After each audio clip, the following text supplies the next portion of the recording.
एक मछुआरे को मिली थी सोने की मछली, लेकिन उसकी बीवी की लालच ने सब कुछ छीन लिया। ये कैसे हुआ? क्यों हुआ? चलिए आगे वीडियो में देखते हैं। एक समय की बात है, समुद्र के किनारे एक गरीब मछुआरा अपनी पत्नी के साथ रहता था। रोज सुबह वो अपना पुराना जाल लेकर समुद्र में मछलियां पकड़ने जाता था। एक दिन उसके जाल में एक चमचमाती सुनहरी मछली फंसी जो बोलने लगी, मुझे छोड़ दो, मैं तुम्हारी सारी इच्छाएं पूरी कर सकती हूँ। मछुआरा हैरान रह गया, लेकिन उसने सोचा, मुझे कुछ नहीं चाहिए, मेरी जिंदगी ठीक है, और उसने मछली को छोड़ दिया।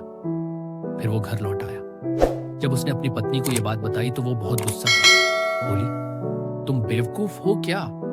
एक इच्छा पूर्ति मछली को ऐसे ही छोड़ा है?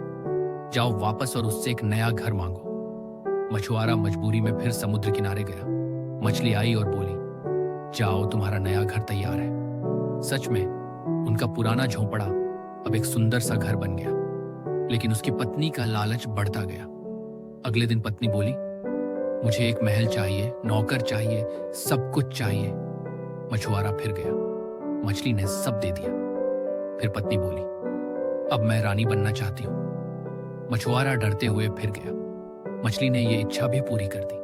अब पत्नी एक महल में रानी बन चुकी थी, लेकिन वो फिर भी खुश नहीं थी। अब उसने कहा, मुझे भगवान बनना है, सब लोग मेरी पूजा करें।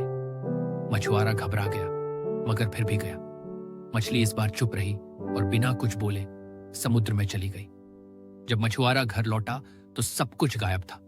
न महल, न घर, न रानी, सिर्फ पुराना टूटा फूटा झोंपड़ा बचा था।